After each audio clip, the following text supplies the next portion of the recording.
no offense, but it sounds like some fucking commie gobbledygook.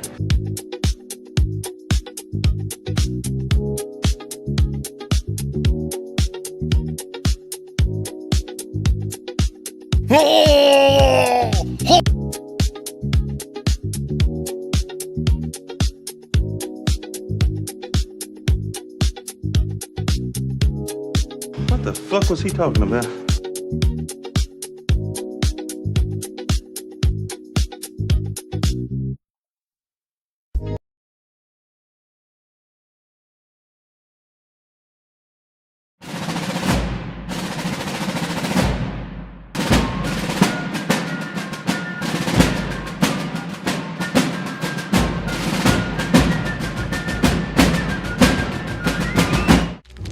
You let one ant stand up to us, then they all might stand up. Those puny little ants outnumber us 100 to 1. And if they ever figure that out, there goes our way of life. It's not about food. It's about keeping those ants in line. That's why we're going back. Does anybody else want to stay? Let's ride!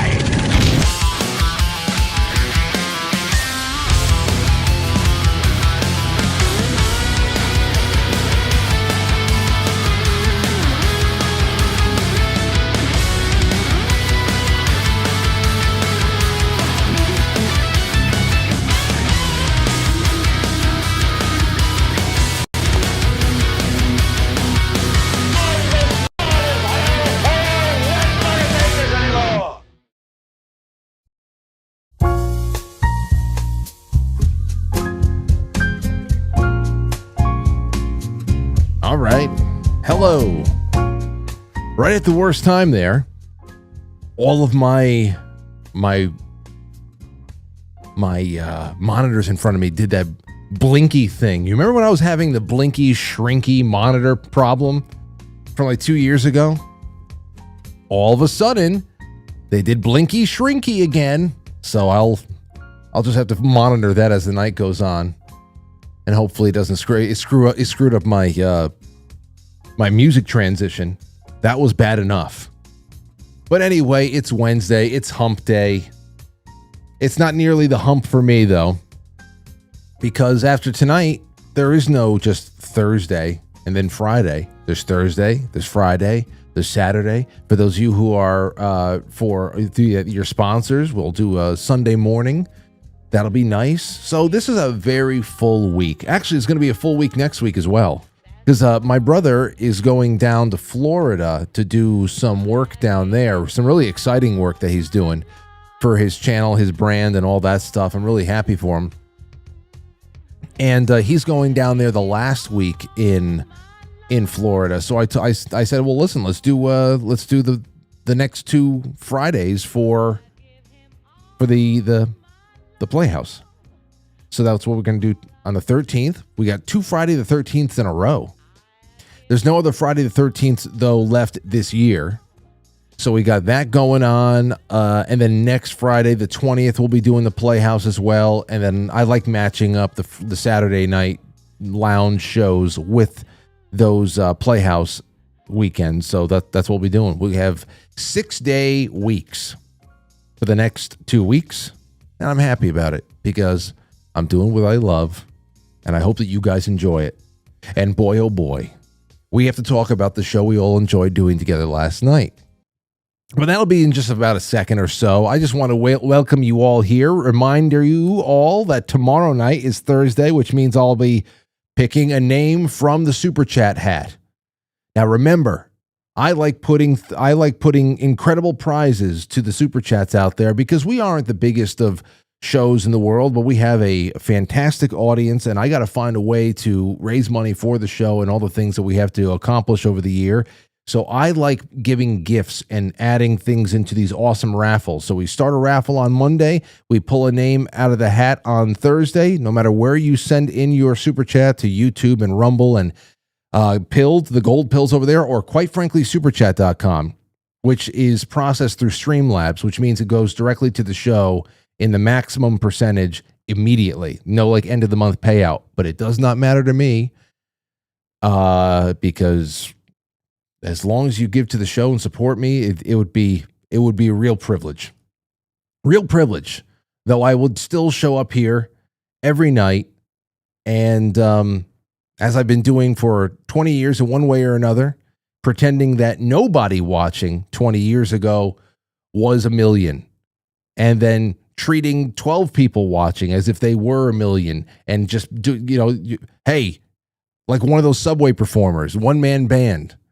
I've got a cymbal attached to one leg, got a harmonica in my mouth. Is anybody having a good time out there? Anyway, I've got silver for you. I've got 4 silver quarters. I've got a bag of keto brains. I'm giving you a golden ticket. So silver and gold. You're getting an original Mad Ball that was sent to me by my buddy Dean out there. And you're also getting, whoever wins, a month with Jay Gulanello's Health Reclamation Project, who I wish was here tonight, because I was planning on talking in the second half. In the second half, I wanted to bring up, you know how we were talking about the third shift? We were talking, first of all, I got to bring back the third shift stories. Strange stories from the third shift. People who have worked the graveyard shift, they've had weird things happen. We got to bring that back. I love those threads. Are not one and done.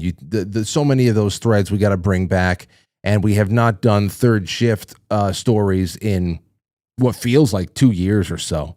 So I got to bring this back. But we were talking about these recent articles that had come up that really focus in on the disrupted sleep, or I guess you can pile up 6 or 7 hours of sleep even if you work overnight. But is there still a natural disruption to circadian rhythm if you are working all throughout the night and sleeping during the day, even if you are getting your 6, 7, 8 hours of sleep that's recommended? Well, that just led me to all other incredible things that were published about 8 years ago by this one particular guy that we're going to go through about sleep disruption. And I said, well, Jay's not going to be here. You know who I'd like to bring on? I'd like to bring on my wonderful friends, Christabel and Daniel from VERSO, who sponsored the Jamboree back in September. And so called them up, saw this day coming, and this is going to be great. I can't wait to have them on because, yeah, they have a lot of insight on health and longevity and especially sleep support. So that'll be nice. Okay, but in the meantime, I have a couple of things just to throw your way before we get into all of the reviews from last night, because another thing I gave myself as a production note, whenever I have somebody like Jason Burmis on, sometimes I just put people wherever I can, or if I look at the flow of a show, where first half, second half, what's it going to be? And I only had a little bit of time for Jason last night, but I also thought that we were mainly going to be talking about the revelation of the Jeffrey Epstein prison guards, all the anomalies around the prison guards and the money that they were taking, and the internet searches right around the time that the official cause of death happened, and that didn't happen. We had a very, very emotional Jason on with us last night. I think he's been coming on this show for 5 years, maybe more. I don't know when the first time he's been on the show was, but we're talking years now. And he made up for at least 5 years worth of yelling and cursing. And it got mixed reviews. And I have a very important poll that is in the chat on YouTube. Wherever you are right now, pop over to the YouTube and just vote in the poll. Then you can go back to wherever you're going, because it was inspired by last night. I was like, okay, well, I know how Jason feels about Iran. I know how he's reading these things right now. What is the audience really thinking? I want to see how that splits off, because in the early goings of this poll, but when there was less than 100 votes over there, the splits were pretty interesting, to say the least. And I think I worded all of the multiple choice questions, the multiple choice answers. I think I did a pretty good job. Let me go and check it out real quick. I won't talk about the results right now. Just get people to go over there and do a little bit of voting. Let's see here. So up right now, we have about 200 votes in. The question is, how are you feeling about Trump 2.0 and now the Iran situation. And all of the choices are optimistic and fully supportive, thoroughly betrayed and frustrated, mixed bag, wait and see approach, wait and see, but not hopeful. I said, what four answers can give people the maximum amount of representation? I wanted to see. So we're going to get to that in just a second. So please head on over there. It's a click. And while you click on that, click on the like. The fact that there are 236 votes over there and only 125 likes, we got to even that out because we are fighting for our dinner, ladies and gentlemen. Your likes, your comments, your subscriptions, when you say subscribe, hit the notification bell. That is huge. It determines that the channel has a quality audience, and that because we're doing quality work with a quality audience, suddenly people who subscribe to us are going to start seeing the things that they subscribe to see again. At this point, I don't even care about introducing myself to new people. I have more than enough people within my network over here to make our own waves as long as I can get to them all. So thank you so much for that. All right, first things first before we get to anything else. So the United States, this is very embarrassing. The United States, this World Baseball Classic is going on right now. I never was a very big fan of it. I don't like when everybody's leaving spring training to go off and play what most people see as a glorified exhibition game. I understand that some other countries out there, it's a much bigger deal for them. It's just not the case. Though I like watching people.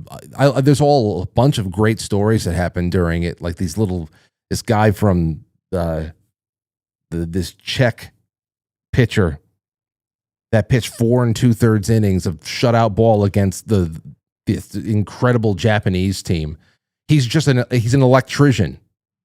He's a Czech electrician. He's 29 years old, literally flips switches on breaker boards. I mean, that's what he's doing. He's flipping breaker switches all week. That's what he does. And then the World Baseball Classic comes around, and he just goes out there, and he's throwing 75 miles an hour junk. Looping, flopping, diving all over the place. Just I like watching shit like that. Like just people just coming out of their day jobs and going to compete and doing something interesting on the world stage. That's cool. But the United States may get eliminated tonight after going 3-0 because last night the manager Mark DeRosa, when they were playing the Guineas, they were playing Italy. So I'm watching this. I'm watching all these Americans with Italian of Italian descent playing for Italy, playing Americans of America. I don't know. It's like America, USA Americans versus the Italian Americans. It's just nuts. It's nuts. It's just Major League Baseball split up into everybody's ethnic background, and that's why it's just so silly, if you ask me. It should all just be a part of the Olympics.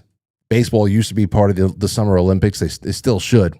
Anyway, Mark DeRosa thought the Team USA had already advanced, and he thought that going 3-0 was enough, and that he put in just like all the second and third string people, and Italy quickly went up 8-0.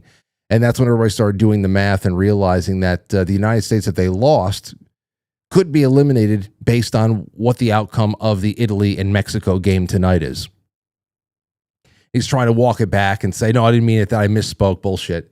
So embarrassing. Really is. To see stuff like that. You don't even know the format of the tournament that you're in. That's weird. But anyway, we'll see what the Guineas do against the Mexicans. And I think if the Guineas win, that the United States are in. If the Mexicans win, I don't know. It may be curtains for USA. All right, here's a true or false question that came from Barry Long Live on Twitter. True or false, you'd rather cut grass in 100 degrees than shovel snow in 8 degrees. False. I don't know about you guys. Put true and false in whatever chat room you're in right now. What do you say to that? True or false? I would rather shovel snow in 8 degrees. 8 degrees is fantastic when you're dressed. You got some layers on and you are hauling ass, like you are moving stuff, even if you're not just actually throwing the snow. And I love picking spots where it is just going to be arms and back and legs and shifting stances and just making it into a workout. Even the snowblower, depending on how much you're doing. It's fantastic out there. And you stay warm. 8 degrees is nothing. Now, depending on the strength of the wind and the direction of the wind, then maybe that adds a little bit of a curveball to it. But I would take 8 degrees, and you can bundle up. You can bundle up. You can't take your skin off and make yourself cooler. You can walk. You can make yourself naked, and it actually does. It makes it worse. There's just so much you can do in the heat, but you can put layers on. You're fine. I don't know how anybody else would say anything else. Who else is saying shovel snow? Everybody. Nikki says, screw the grass, let it grow. When it's 100 degrees, I feel like it doesn't even grow.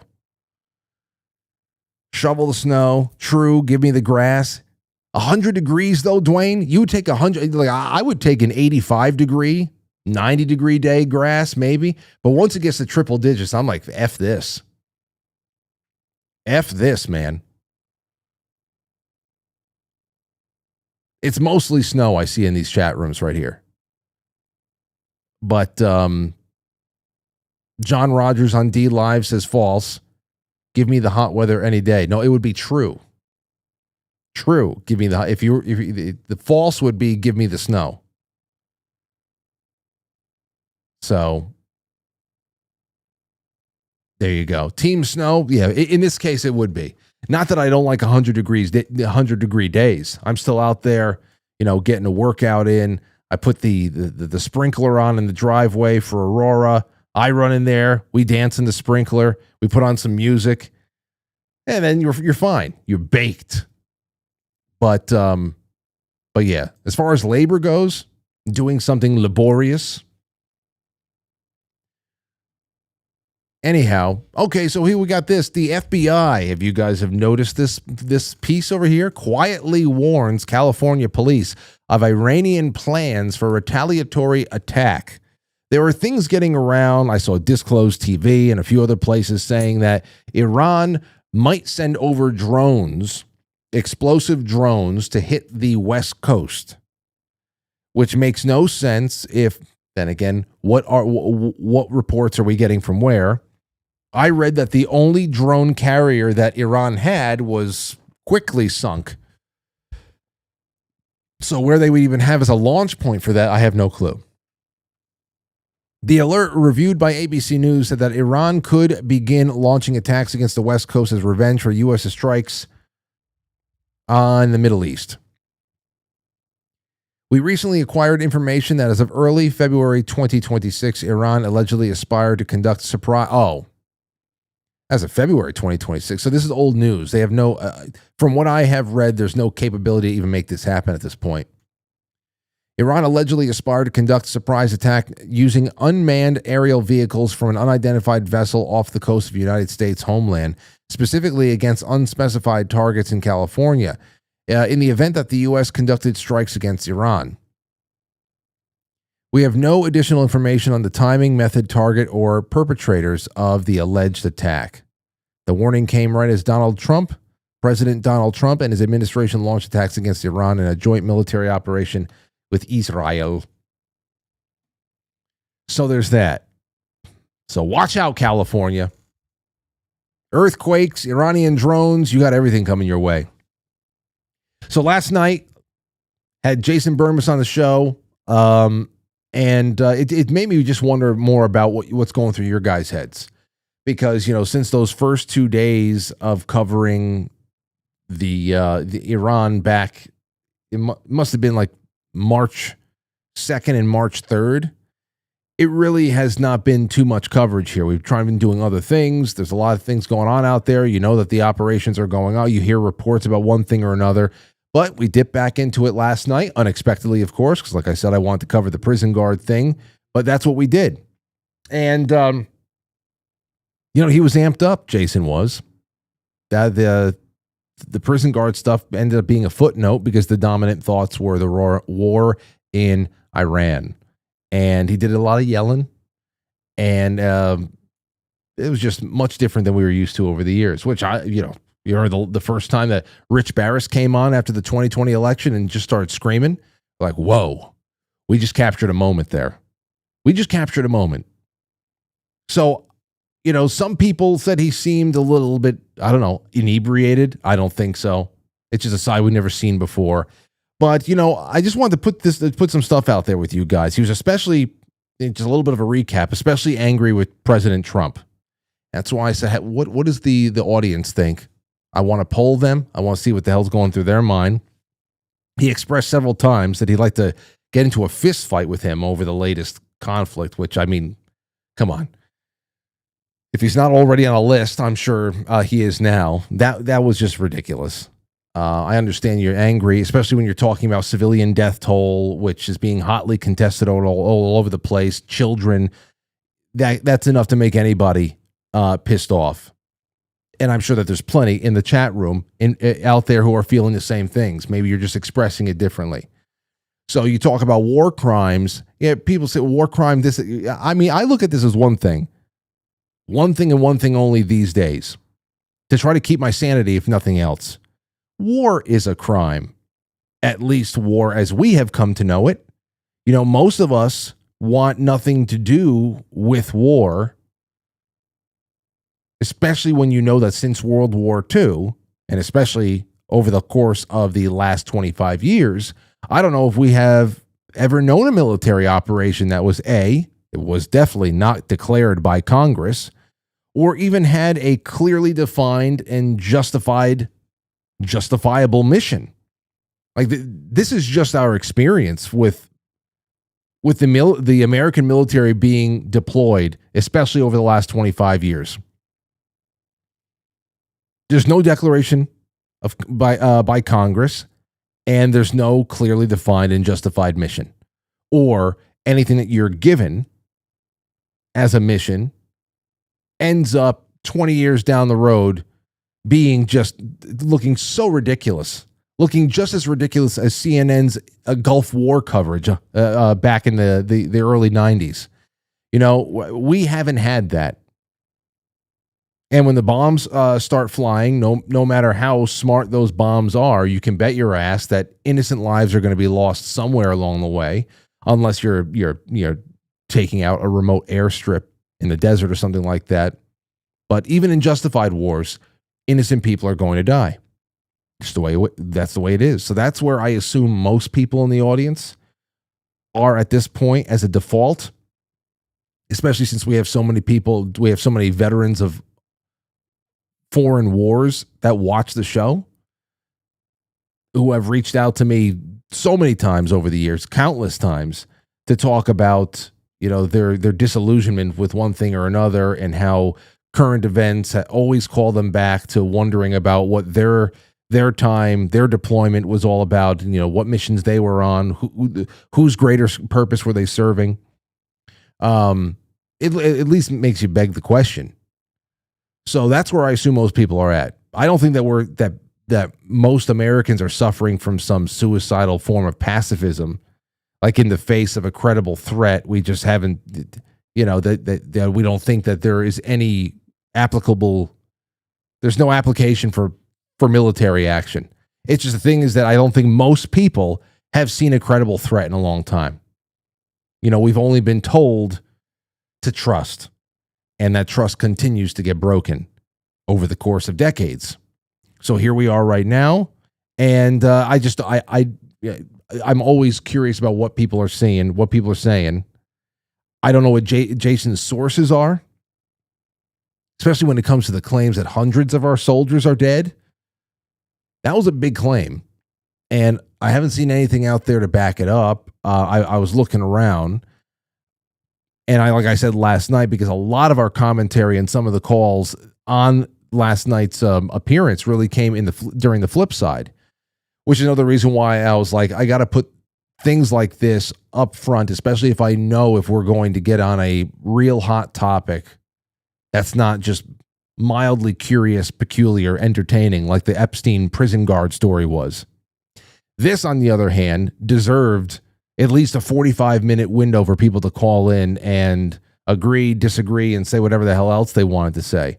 So there's definitely commentary from last night's show on the flip side. If you want to go check that out, that was great. But that's where we are. I have to imagine that somebody in the military, somebody would say something. If there were hundreds dead so far, I saw that there were from Yahoo News. The only thing I picked up was that as many as 150 troops were wounded so far. Sources say as many as 150 troops have been wounded in the 10-day-old war with Iran. 2 people familiar with the matter told Reuters on Tuesday. There's another 2 people familiar with the matter stuff. So right off the bat, you see that, and I'm just like, ugh. But, when you go on into it, it says that over like 110 of those 150 have already been sent back into active service to the front lines and, taking up their posts again. That it was just minor injuries, scratches, all that stuff. There's shrapnel wounds and things like that. And others are a little bit more, it's a little bit more serious, but I don't know anything. If they're hiding hundreds of deaths, I have to imagine wouldn't somebody say something soon? Wouldn't there be pictures? There's got to be pictures of caskets coming home somewhere. I don't know. Something like that. Maybe it is possible for them to hide it, but that's a pretty big claim. I have to look into that. And then there's also this. We have today I saw around the headlines that there's speculation, or at least just dates being thrown out there, that Donald Trump said that this could be all wrapped up, hopefully wrapped up by April. Is it going to take just the rest of March to get this all wrapped up? Could it actually take 3 to 4 weeks to get in there, do the job to an adequate degree, and say we're washing our hands of this? The mission is complete, and there's no reason to go back in there to reopen the incision. Practically nothing left to target in Iran, Trump tells Axios. This is from IranInternational.com, I think. I found it on Citizen Free Press when I did a little scan over there today. U.S. President Donald Trump said there's practically nothing left to target in Iran after weeks of U.S. and Israeli strikes. The war is going great. We are ahead of the timetable, Trump told Axios. There is practically nothing left to target. Anytime I want to end it, it will end. Trump also said the conflict would end soon and that the strikes had caused more damage than initially expected. The war is going great. We are way ahead of the timetable. So it is a war now, ladies and gentlemen. It is a war. At first, everybody was arguing over nomenclature. What are we calling this? A conflict? When you say a war, it's just impossible for some people to think like it's going to get wrapped up too quickly. We are used to protracted, prolonged events. The war's going great. We have done more damage than we thought possible, even in the original 6-week period. Well, the original period was supposed to be 4 weeks. I'm telling you, messaging is, there's no 2 ways around it. Messaging is awful. Whether it's the messaging coming from the DOJ with Epstein, whether it's this, Marco Rubio's actually done a pretty great job until we start dropping bombs in Iran, and all of a sudden everybody's stepping over each other's toes. They were after the rest of the Middle East. They were paying for 47 years of death. See, they were after the rest of the Middle East, he said, talking about Iran. Here's the motive. This is why we were out there. Here's the mission. They are paying for 47 years of death and destruction that they caused. This is payback. They will not get off that easy. Well, my question is 47 years of death and destruction. Why wasn't there an invasion sooner? That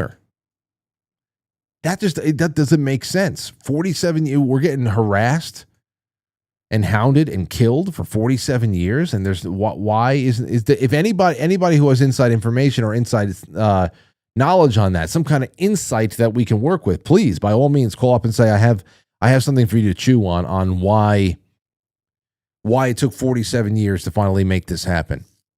Because, you can only bomb Pearl Harbor once, right? And then it's just go time. So that's something else. So that's where we are right with there. Okay. Now I have all types of people reaching out to me. People from one side or the other. I have quite a few that are over here. I want to open up the lines. I just want you calling in and dropping whatever you got on me. Don't be afraid. I'm going to start off with an email that I got from Breacher, who is one of those guys that watch the show that have spent a good amount of time in military and in combat. And he didn't like Jason Burmis last night, or at least his demeanor. I'm sure that there are people out there who just didn't like what he had to say and the way he was saying it. There's probably people out there who could probably get behind most of what he was saying, but didn't like the way he was saying it. And then just liked what he said and said, you know what, go ahead, feel your feelings. So I'm sure it's all out there, and there's probably other variations in between. But Breacher said, let me see. Frank, I'm going to start by saying I did not vote for Trump or anyone in the last 2 elections. I do not listen to a single thing that comes out of legacy media, ever. After hearing Jason Burmis melt all the way down like a fucking liberal, I highly recommend you catch up with Taylor Jonatakis. Taylor has a significantly different perspective. I don't care about Trump hate. Fuck him, hate him if you want, but the fact remains that Iran, Venezuela, Cuba, and China are all a threat. Patrick Byrne has pointed this out. I don't know if we can or cannot trust him. I don't know who to trust at the moment. Whether that threat was caused from past American practice doesn't matter. The troubles America have inflicted globally was created by bad actors, period. Killing kids is never a good option, and yes, I hate it. After going to war and fighting people in that part of the world, it led me to understand that a lot of them do not care about human life. Iranian forces do the same thing Ukraine does. They put military next to kids. You know what? So does the U.S. military. There are schools on every single joint military base. Maybe not the small training bases. I don't condone war. I also don't condone foreign bad actors fucking with U.S. elections. My point behind my rambling is that jumping to conclusions and not having all the information and then melting down over it makes you look like a fucking retarded liberal cunt. Kids, I should have told you to get out of here before. He said that's what Jason sounded like. Now, here's a caveat for my statements. I find it oddly funny that people like Jason and Alex Jones, who have been in the conspiracy realm for a while, are falling victim to the psyop foisted upon us that they know happens. To have him completely forget that there are lies from both sides of any conflict and deep throat a CBS piece is absolutely ironic. Are Zionists a problem? You damn right they are. But to think that there isn't massive propaganda coming out of Iran and the mouthpiece media is short-sighted to say the least.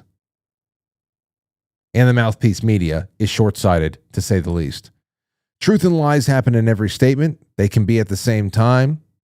To think that there isn't more going on, that the plebes aren't in on it, makes everyone stupid for that belief. I loathe Congress, but the fact that they have done everything they can to fuck Trump oddly makes me listen a little closer to what he says. Congress hates the people, and guess what? They hate Trump too. The enemy of my enemy is my friend. The art of war, laying plans, important to tenets. Okay, then he gave me a couple of tenets of the art of war. And he said, I'm sorry for my long-windedness. I hate seeing people lose their shit for not. There's one.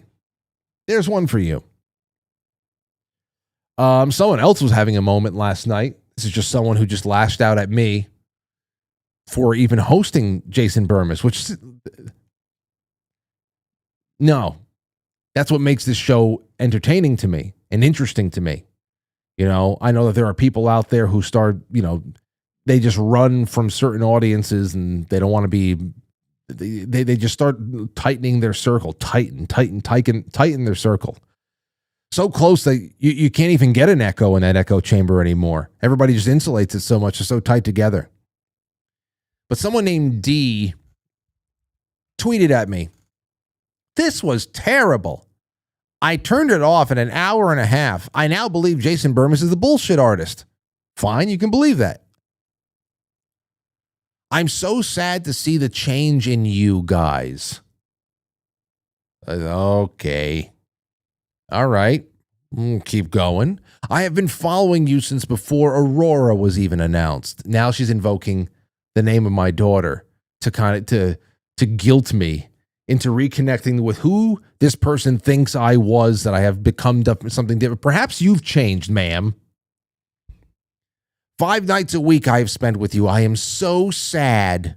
The hell are you going on about? Grow up.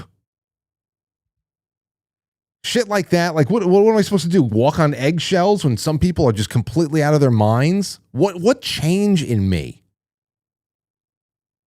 That makes no sense. You know? And I said, miss me with that bullshit. That's just weird. Then, of course, I got, then I got something else. And I said, I'm extremely sad when you invite people. Here, listen to this one. It's extremely sad when you invite people into your life and spend 5 days a week, 2 hours a night for over 6 years, and then you realize it's over. Too many red flags. Are there any good podcasters out there now? That's your first issue. I'm not a podcaster. I'm a talk show host. Podcasters have become wet nurses. Podcasters have become wet nurses, pacifiers for people who just want to suckle themselves to sleep to a familiar voice who's going to provide some predictably safe content for them every night. I don't want to tell you your favorite bedtime story every night. I want people to call in, and I want people to be bold with me. Okay? And as long as you're being honest, then you're being honest. That's it. That's crazy, man. And I wanted to bring this up tonight because I wanted to not only see how people are seeing things right now and how that all shakes out in the poll on YouTube, which if you haven't done it yet, please go over there and do it. But again, I just want to bring attention, this chasm, this widening gap between people where that opinion, it makes you run for the hills. If you find yourself kind of like wincing and getting away from, I understand some people can just be obnoxious about it. Whatever the hell they're doing, if they start becoming if every night they're just banging pots and pans, it's the same thing. I mean, I couldn't put myself through that. But I don't think I'm giving you the same thing every night. I certainly don't want to bludgeon you over the head. But, it's just nuts. It's nuts to hear shit like that. Crazy. And I know that's just one voice, but this is happening to a lot of people. You just see it. You see it out there. It's not all bots. You see people disavowing each other and shaking them all off and splintering every day. Wherever there is a platform, there are people making pronouncements about how they're no longer talking to this person. And all of my followers, if you're a true patriot, come with me over here. We're going to have our meeting down at the docks every night. And, set our rapture dates. It's crazy. That's nuts. That's not going to help anything in the end. Not at all.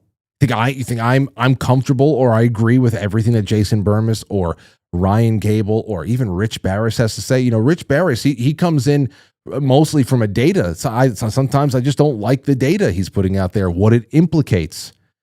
But if that's something, I just don't. My comfort level does not make me shirk from that or shirk that duty that I have every night. I believe. If I don't feel like I have a duty, what the hell am I doing? Let's take a call from Sentinel. Go ahead. Hey, Frank. How are you this evening? I'm all right. So what's on your mind? So, we did get to watch you after last night, Tuesday's bowling league. So nice. I had to catch up afterwards. And I was shocked with Jason, his vigor, but I'm afraid that he's fallen prey to his Twitter feed or his X feed.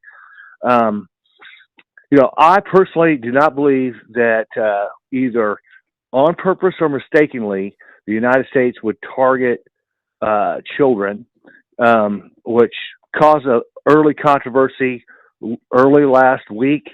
And I was pretty busy last week. I was at a facility working on a plan for training, and so I was working 14-hour days, and I missed your show most of the nights last week. But nobody wants to do that. That's in this profession. However, when you look at the national security strategy, which I'm crafting an email, sending you some stuff with some details, there are some things that the administration are doing between the economy, how we use diplomacy, and how we use force to achieve the goals that the president has stated. And they're pretty realistic mindset rather than just war theory. They're more on, I'm going to get something for whatever effort I'm putting out. And it's called like the theory of realism as opposed to altruism. Yeah. And this Iranian situation is going to affect relations with China, just as the Venezuelan and Panamanian and tariffs are affecting our relationship with China and with the rest of the world, because people will have to choose. He's going to force choices, and people want access to our markets. So it's bigger than just we're going to get the Khomeini. It's bigger than all the historical stuff that we're kind of using to justify this. But ultimately, it's about the future. And I have, about 170 friends. They're in CENTCOM right now, doing amazing things. None of them have been reported wounded or dead. But I'm hopeful that we're taking the right action. I was surprised a little bit by it, but not in a way because we sent all those aircraft carrier groups over. Hey, wait, Sentinel. Before we move on and take some more calls, real quick, when the president says, "Hey, this is payback for 47 years of bloodshed and abuse and harassment and all that stuff," what prevents us from what prevents Congress for over the course of 47 years of what is being characterized as nonstop harassment and acts of war? What prevents Congress from at least, making a declaration of war on that front alone? The fact that they passed the War Powers Act is they're afraid to declare war, and they let the president take the political risk. And this particular president has taken political risk. Okay. Well, thank you so much. It's good to hear from you. You bet. All right. Good to talk to you. Thanks. Yes. Always good to talk to you. All right. Well, let's just keep calling in. Now, I asked somebody said, well, Jason Burma sounds very black-pilled. And I asked someone if a civilian assesses a war that has been launched as being both totally fucked, but also beyond their control, is that really a black pill? Like, what's the white pill? So if you guys have, I guess another angle you can take is, what's the white, if there are people out there, call in if you can tell me what the Iranian white pill is. It's not like we don't find silver linings all over the place or hidden gems all over the place. That every move has a counter. You just have to be calm enough to spot it. I asked myself, what could the white pill be here? We did the AI white pill about AI eventually taking the left out and targeting the left, because every situation in which AI is unleashed, it usually ends up finding based positions on everything that progressives thought that they would be able to alter in humanity. That goes against nature, and of course, nature is built on logic. So that's it. What about hindsight? Hindsight being 2020 with COVID.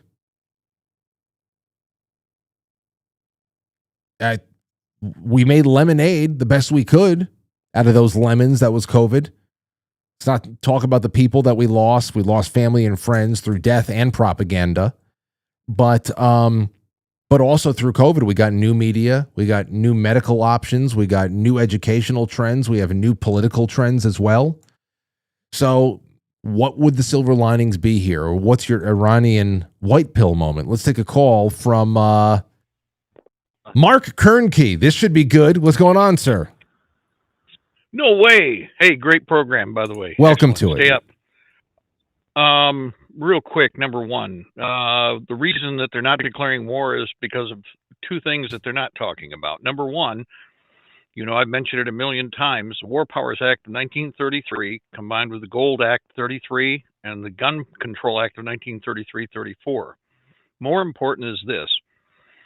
The Zionists pushed the UN agenda for the purpose of pushing through Israel, to take the property from the Palestinians. In the process of agreeing to this, the contractual arrangement is such that we can't declare war because we're now a state party rather than a national party, a national mechanism. They can't acknowledge this or talk about it. Otherwise, people have told me for years when I said, well, declare war. Well, it's not a big deal. Well, good. If it's not a big deal, declare war. The reason you can't afford to declare war is because you are then morally and fiscally responsible for all of your actions. Mm-hmm. You see how that works? Yeah. This has nothing to do. That's the bottom line. You have a bunch of criminals. These people are criminals. I don't care. I have no support for this action in any way, shape, or form. I don't think anybody else should, but everybody has their own position on it. My biggest concern is this. The JDL, Jewish Defense League, for 23 years bombed America. Now, I've told you about this before. We could have a whole session on this. I could go right through it step by step. The JDL was involved in about the average of 24 bombings a day, if you round it out from their peak activity, which was approximately 9,000 bombings in 1 year. They were joined at the hip with the FALN, which is the Puerto Rican Liberation Front, and the Mossad was caught on the ground here repeatedly bombing us. What kind of bombings did they do? Well, they had everything from pipe bomb ordnance to military ordnance available. They were one of the groups that successfully bombed the Capitol building. Now, what do you need to be concerned with? They've done it before, and right now they need to herd the lemmings over the cliff. So right now, the American people are at the greatest danger, not from the Iranians. Why would the Iranians be foolish or stupid enough to operate on American soil? Instead, the only people that would benefit from an attack on American soil would be the Israelis desperately trying to gain some form of support. Now, they're hoping that everybody's gone into catatonic brain fart and brain dead. The fact of the matter is that either A, we're going to get hit with a wave of multiple bombings, like what the Israelis / the JDL did. And by the way, the leader of the JDL was Kamir Kahani. Look that up. Kamir Kahani, once he was done bombing America, where do you think he went? For 23 years, this guy was involved in bombings. Everybody knew who he was. Everybody knew that he was a leader of the organization. He went to Israel, where he then became part of the Israeli government. Kamir Kahani, look him up. Now, the other problem is this: two options: micro bombings, in other words, smaller scale bombings. That thing that was thrown the other day, it's all BS. That thing in New York, guys, people who are really bombers truly do know how to make bombs. Okay, do you think?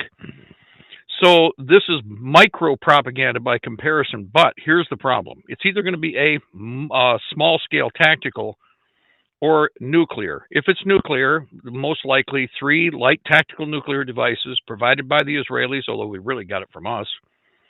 Charleston, Savannah, and Jacksonville are the most probable 3 targets. Why? Now, minimal damage, maximum benefit. Southeast coast, but not Florida, because Florida is being occupied by the New York, New Jersey, and other East Coast Jewish populations as they migrate south and consolidate in the peninsula. But Jacksonville, expendable and also an ecological problem that they've been trying to figure out what to do with for quite some time with regard to Navy operations and naval facilities there. Savannah and Charleston are all significant but not completely critical to the system. If they're nuked, it'll be like tactical, or it could be dirty bomb tech, but either way it'll be delivered either by Israeli submarine or a container ship. Either way would work. But the idea is that all fallout and extraneous activity moves out across the Atlantic and is dropped into a neutral area, does not affect any more of the country than necessary, creates sufficient larger scale casualties in the 9/11 attack, and in the long run shuffles everybody into a massive police state inside the United States. Subnote, and I got to go in a minute here. Subnote, what's happening in Virginia right now with gun control? Oh, I've been seeing all of the Senate bills and everything else that have been proposed over there to alter everybody's ability. Yeah. Nothing happens in a vacuum. Why is it that Virginia, New Mexico, Colorado, and Minnesota are all proposing the same gun confiscation laws simultaneously? Why do you think? Inside the United States. Why do you think? Well, I think number one is in the cooperation between APAC A, which is the Democrats, and APAC B, which is the Republicans. They're all working for the same APAC owners. And the objective here is to create a larger and demand a larger police state operation inside the continental United States. Now, consider this. With what happened with the invasion, 4 years, we talked about this every step of the way with the invasion with the illegal aliens. What about operational security? Don't we need to worry about terrorists? Don't we need to worry about the invaders? Don't we need to, oh no, just shut your brain off. Well, what's interesting is now all of a sudden, what are they prattling? Oh, Sleeping. Operational security. Yeah. Oh my God, those Iranians. Any minute now, the Iranians are going to attack. Well, the same employees that failed us for 4 years are now telling us how we need to crap our pants because of what they did over a 4-year period. And every federal agency cooperated in being Walmart door greeters. They moved the people to centralized locations, gave them federal money, federal ID cards, a social security number, and then the federal government, those same federal agents, drove those people or flew them across the country in a tactical dispersion across the nation. If you're worried about operational security, that's kind of the last thing that you would do. Yeah. Well, but it is there's another term for it. It's called treason or betrayal. Take your pick. Absolutely. I mean, I live very close to one of those portals over here. Westchester County Airport was an overnight hub for everybody that was being flown in first class by cover of night, right from the border there too. So I get it. I live right next to a distribution center, and it's crazy. So yeah, who knows? I mean, anybody that's trying to be fair to anybody new that has been brought into the fray that may have some good intentions, you can just say, well, there are people who are just trying to get the word out there that perhaps in another scenario, nobody would say anything and just let the attacks happen and then just gaslight people as to why it's happening. But I think most would say, oh, yes, I know. Yeah, I think the occasional Iranian sleeper cell is actually small beans compared to the fact that we have several foreign nations standing armies worth of people that are inside of the United States right now. So that's well. Thank you. One sidebar on that is, most of them are on hold. If you think about it, isn't this the ideal perfect storm created by this administration for this type of crisis to develop internally? And the purpose behind disarming the population at this point in time is to create a bigger bunch of, well, they're not going to be victims because Virginia is not going to surrender its weapons. And this is the problem. You have intentional confusion right now. There is no confusion in Washington about what their agenda is. In Virginia, the CIA and the Mossad are the ones that are demanding the disarmament of the Virginian people. The character involved, the female, the blonde, is what? She's a spook. She's CIA. She literally is CIA, not kind of sort of figuratively. She is a spook. Well, once a spook, always a spook. Always remember that. The agency never lets you go. No, and it's not. We always see them towing the company line whenever they pop up as a congressional candidate here and there, and Alyssa Slotkin, when she popped up, it was just so obvious, and then everybody said, "Oh, she was a special agent and all that shit." We said, "Oh yeah, well, makes perfect sense." So it happens time and time. Thank you for the pattern recognition crash course over here, Mark, and I hope you have a good broadcast tonight. Yep. Keep up the good work. God bless. Take care. There you go, Mark Kernke. Look up those episodes. We did a couple episodes with Mark, and those were good. Good to hear from him again. We got voting that is going on over on Quite Frankly YouTube. Like I said, wherever you are watching, bounce over to the Quite Frankly YouTube and vote. We got 455 votes that are in over there, but only 300 likes on the actual show. Let's level those out, guys. It goes such a far way. I'm telling you, if you can't support the show with a $5 subscription every month or something like that, the other things you can do come in the form of nanosecond clicks every night. Like, that's it. Like, share, perhaps. Subscribe, click. And then, of course, notification bell, click. I mean, damn. 4 clicks. What is that? That's how you can sponsor. It'll be good enough for now. All right, let's take before we take a couple more calls. There's Mark's idea. I'm looking for some white pill moments over here. Here's one white pill for you. This is from War Clandestine. War Clandestine on Twitter. I think we're witnessing the U.S. military destroy everything that the CIA built. This is the opposite of what Mark's saying. Iran and their terrorist proxies, Venezuela, the cartels, Cuba's up next. I think the CIA has been cleansed and their global terror network is being destroyed. Now, some of the comments into that. The first one says, what was the goal and the agenda of the CIA? Someone responded to that saying they were and are proxy of Israel. Well, if that's the case, then Israel, would they really be a willing partner in this if they know that they are getting downgraded, that they're getting demoted in all of this stuff, that they're losing resources? It's a lot. It's a lot to consider right there. Somebody said, do you think the CIA was the one that was responsible for striking the school in Iran just to hurt Trump's efforts in Iran? And of course, there are people that are saying, yes, I like that theory. So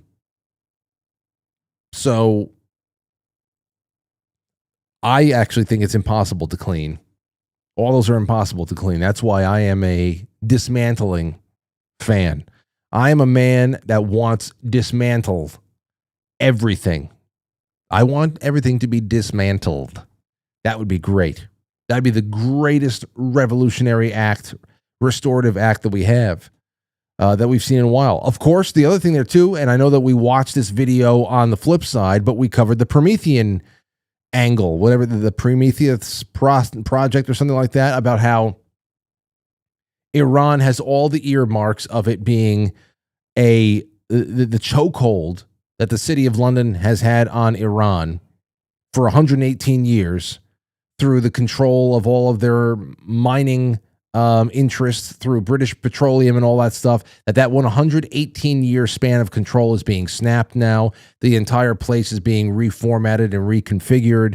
The insurance, there's a whole a theory about insurance providers and insurance shakeups that have to do with the Strait of Hormuz out there. I'm trying to really give attention to everything. Because it'll be interesting to see what shakes out in the end. Seems like there are people who have, saddled up their horses on quite a few big white pills, and it'd be nice if some of that were true. It ended up being true because it would be history in the making.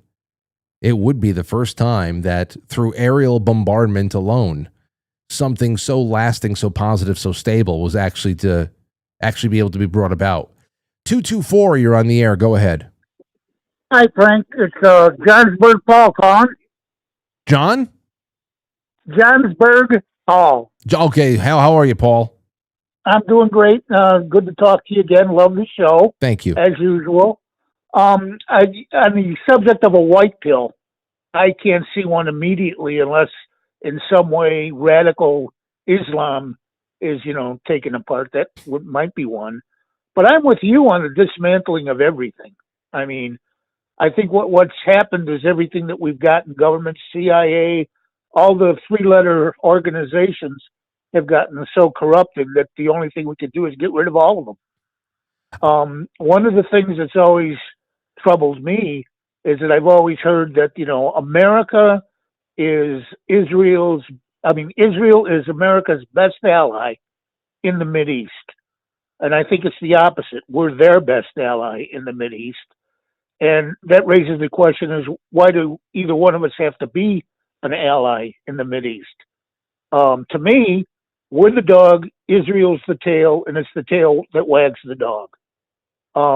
Take Israel out of the picture. Hypothetically speaking, if there was no Israel, I don't know if we'd have any problems in the Mideast at all. They seem to be the focal point of the problem, and we always have to be on tap to pull their ass out of the fire. And if we won't, then they'll take the first act so that we have to be dragged into it. To me, Israel is the problem. But as far as Iran is concerned, I remember a time when the Shah was in place, everybody got along great. Even Israel. Israel got along great with Iran. We got along great with Iran. When they got rid of the Shah, that's when the problem started with Iran.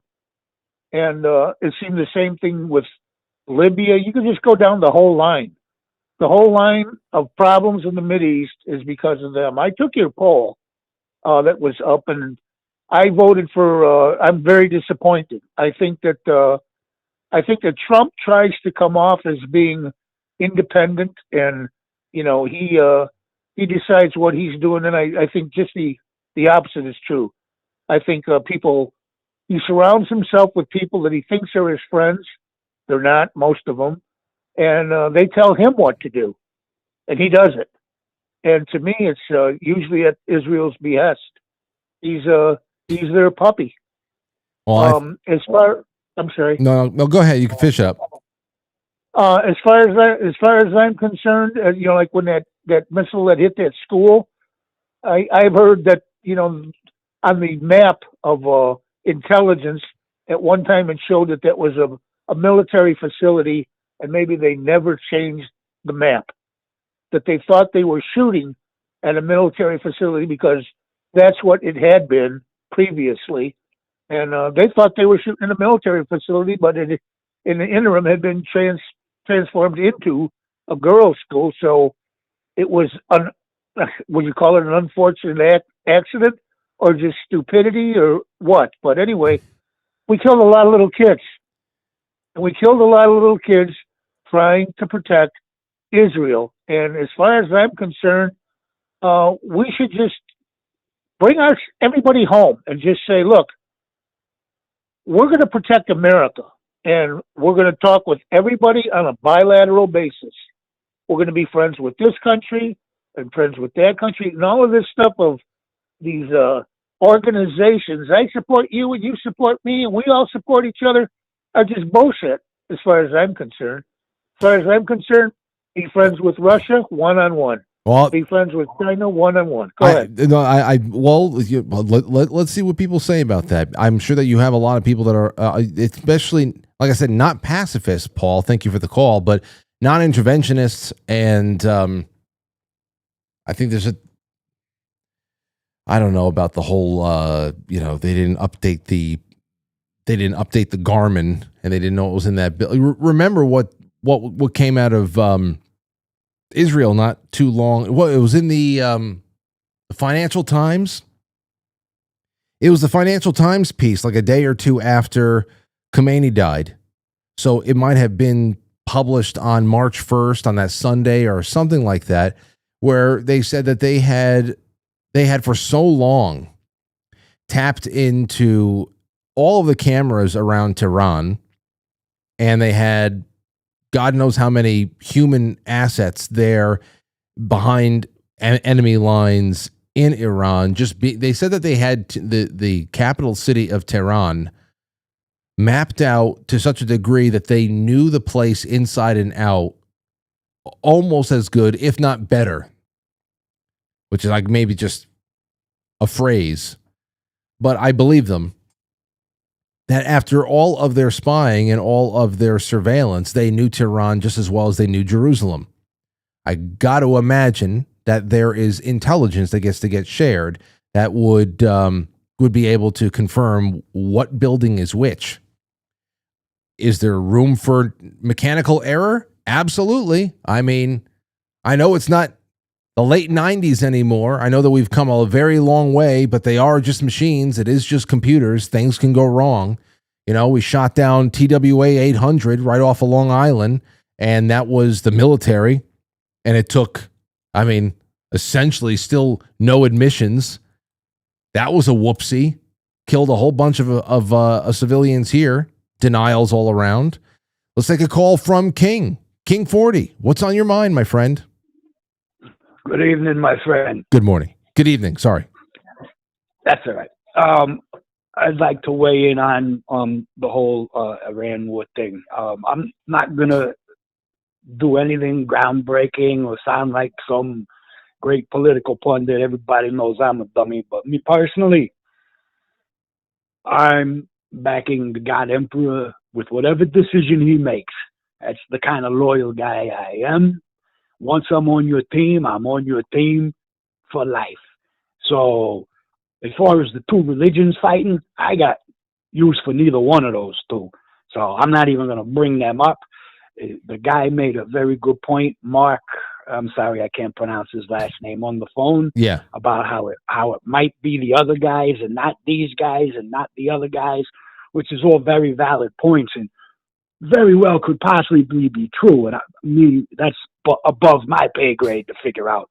You know what I mean? Yeah. But personally, I'm just backing whatever the God Emperor says and does. That's just me. Okay. People can call me a bootlicker. They can call me a sheep, whatever they want. But I'm with Trump till the end, no matter what. I got you. All right. And thank you for the call, my friend. Thank you for taking it, sir. Okay. There you have it. Well, and so then I'm sure King went and voted right now with 502 votes. It's a good sample size. It's only a fraction of the live audience, only a much smaller fraction of the overall audience when you know, after all this is said and done. How are you feeling right now, especially with the Iran situation about Trump 2.0? And I don't get a vote in this as the person who launches it. I don't get a vote. Optimistic and fully supportive, 33% right now. Thoroughly betrayed and frustrated, 22%. At 31%, though, not too distant second, mixed bag, wait and see approach. So, I mean, there is 63% right there that is neutral to optimistic. That's 63%. Wait and see and not hopeful, and thoroughly betrayed and frustrated. I think they go into similar categories at a different degree. That's 37% right there. So 63 to 37. People, and I gotta say, I'm probably still in mixed bag. Wait and see, leaning toward wait and see and not hopeful. That's just where I feel myself. Like I told you before, I can be upset by something that I personally would bring myself into a completely different direction. Myself as an American originalist, as a Jeffersonian constitutionalist type, I know how I would apply the Constitution as written and how this would go down procedurally. Now, as a Christian, which is how I'm actually seeing the world a lot more these days, as I said last night in the flip side, and I'm definitely going to bring it up on a couple of episodes, maybe one or two episodes over the course of the next month and a half, I want to talk to certain guests about just war theory. What is, are the criteria for a just war being checked? And if not, are there any causes right now that do fulfill the criteria for a just war or some sort of a, dare I say, crusade? So that's how I've been looking at it right now. I've never been the type to tell you who to vote for. I've told you who I voted for and the reasoning why why I was doing one thing or another, where I'm really putting all my priorities. I have never told a person who not to vote for. I have gone on and on about how I've never gone on and on about how I'm done with this one or I'm done with that one. I've certainly never pulled any Nick Fuentes shit and said I'm voting for Democrats in 2028. So, I mean, that's just not who I am. And I can take one thing that disappoints me and separate it from all the other things that I think are objectively good developments and not have to be a never somebody or a never not somebody. You know? And it's not just because I want to be as neutral as possible in my job here. If something triggers me into a position and I'm pretty certain about what that is, I don't shy away from that. You know, I just want to be able to gauge how elastic people are, how elastic we are. That's the remaining issue for me. That's the remaining issue for me. Because I don't want to see, I don't like when I see people triggered in similar ways as their extremist counterparts on the left. I don't want to see that. But what am I going to do?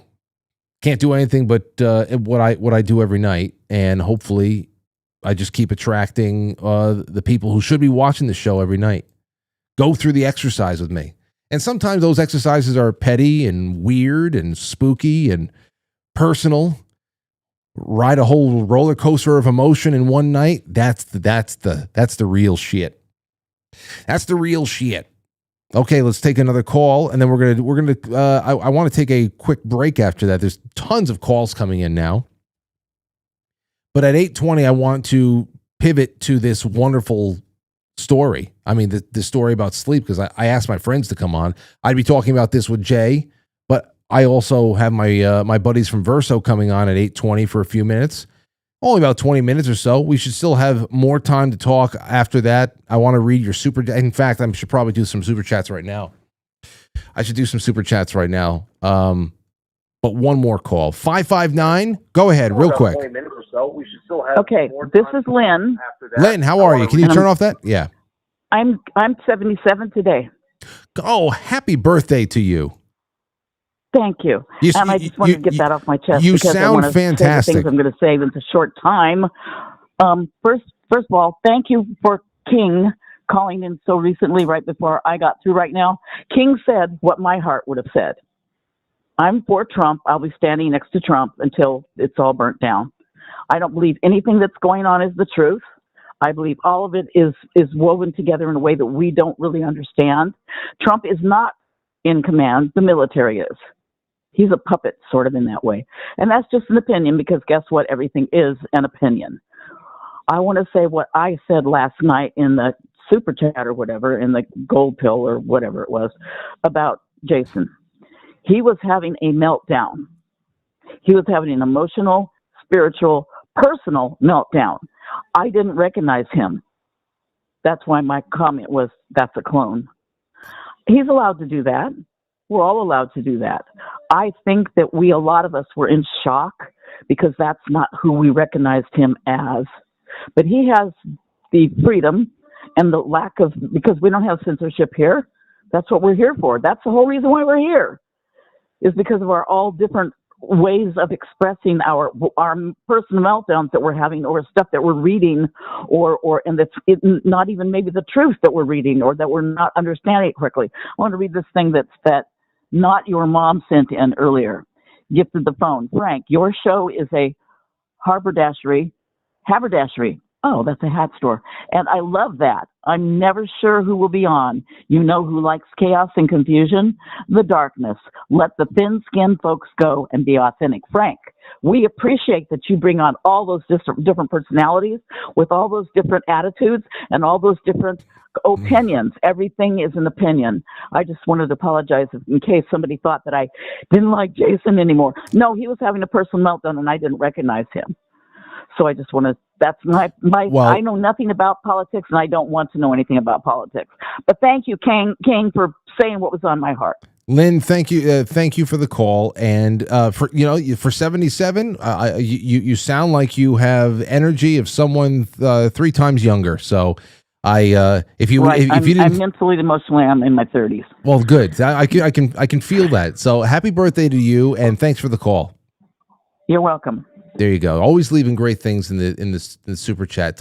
Listen, you guys. This is not. I just want to make sure people didn't think that I came out here to try to convince you to see last night's show in one way or another. I just want to make sure, like I said, that we maintain mental elasticity to be able to say, I see it this way. I disagree vehemently about this, and we don't run. Okay? I've heard that a lot from people. It just didn't seem like Jason. Because every time Jason Burmis comes on, we talk about some pretty dark, taunting kind of things that nagging go away. What's the likelihood of vanquishing this beast or another? And it is it's just one of those things when you see, it almost looks like he was driven by something, and you can say it could be rage and grief because you're thinking about the loss of innocent life, namely children. Somebody can get behind that. But yeah, no, I don't take it as anything more than that. And I find it to be really, really incredible that we get to do this every night. Speaking of birthdays, Bob Schmidt out there got in touch with me. He said, Frank, can you please take a second to wish my wife Marty a happy birthday? She's 70 years old, 70 years young, and she keeps me alive to be a fan of the show. Much love and thank you. So happy birthday to Marty, who keeps our Bobby alive. Love to hear it. Okay, now listen to this. We're going to take a break from this for a little bit. We will come back to it for the last 15 minutes, and then I'll drag you into the flip side with me. But I had this thing I wanted to talk to you about. Okay, we're going on over to this story again that we did back in where the hell is it? This is like a week or so ago. The third shift. Let me turn this off just for a second. We'll take your calls in a bit. This third shift work, roughly 11 p.m. to 7 a.m. How it disrupts circadian rhythm, leads to poor sleep quality, and increased risk of cardiovascular disease. Long-term night work over 5 years, they say, is associated with higher mortality rates, with studies suggesting potential reductions in longevity.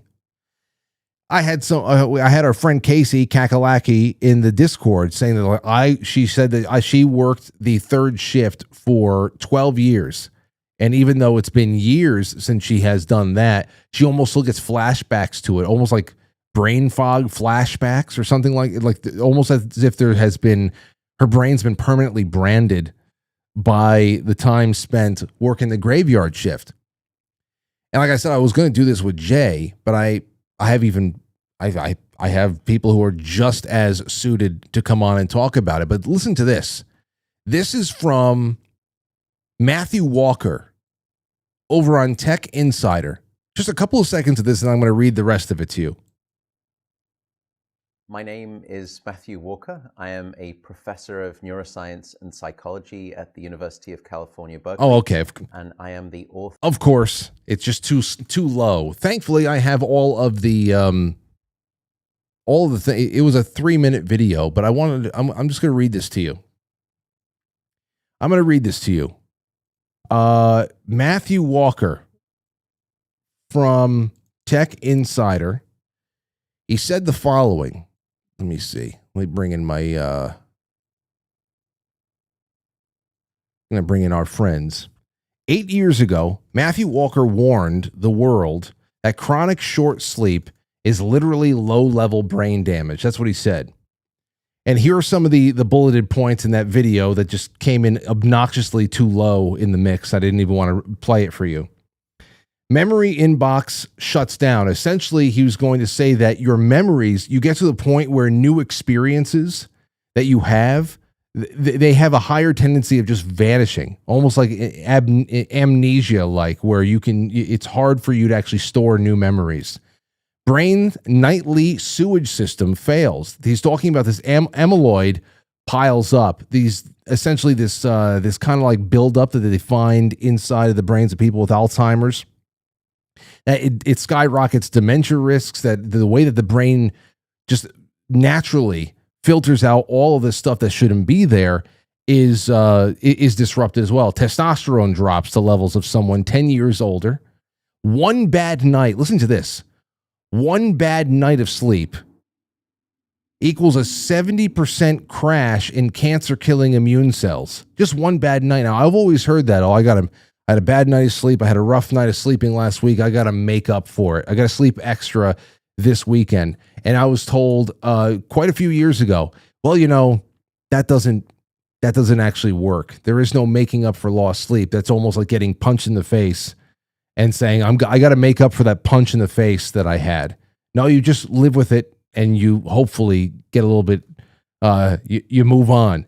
Night shift work is a possible carcinogen, according to the WHO, who we all trust very deeply, of course, but that's been mirrored elsewhere too. So you want to talk about sleep disruption. That about 6 hours or less than 6 hours sleep, 200% higher lifetime risk of fatal heart attack and stroke.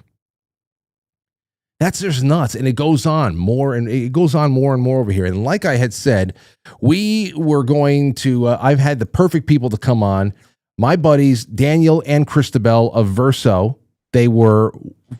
We became friends last year when they came on to support the Jamboree. Many of you in the audience use their products. I'm one of them. And Evening Being is the one that I use just religiously. It's become part of my nightly ritual. How are you guys doing over there? It's been a while since I spoke with you. Hey, Frank. Yeah, it's been a few months. We're doing well. How are you doing? I'm doing all right. I hear your voice, but I'm seeing Daniel's face, and it almost looks like a ventriloquist act. Hold on a second. Let me see. Here you go. No worries. Yeah, we're coming in on one channel. Oh, one channel. Okay. Well, I'll just start clicking through to you guys. So how you've been? How's the winter been? You guys have been out of stock on a lot of stuff lately. People just been gobbling it up, huh? Yeah, especially Evening Being. I think that when people test it and it works for them, they reorder and they reorder in a bulk amount because there's cost savings with that. And that put us out of stock for a few months. And there's a lot of ingredients that are a part of it. So getting that in production took a while. So apologies to anyone who wanted it while it was out of stock. We are currently in stock at the moment. So, well, it's good. Yeah. It's good that we're talking about this now, because I had stumbled upon all of this crazy scientific work that has been coming out about sleep, and it frequently comes up on the show. I was talking about night shift workers. How much of a role? Why don't you guys tell us this a little bit? How much of a role do the hours they actually play? The hours of sleep. Like, if there's an ample amount of sleep that you have in the daytime to offset the work you're doing in the nighttime, is sleep in the day just not as fully restorative as night? What are your personal opinions on that? Well, it comes down to our circadian rhythm. So we have a 24-hour clock, and that tells us what time we should be asleep and what time we should be awake. With shift work, it's difficult. A lot of people are working at night when they should be asleep.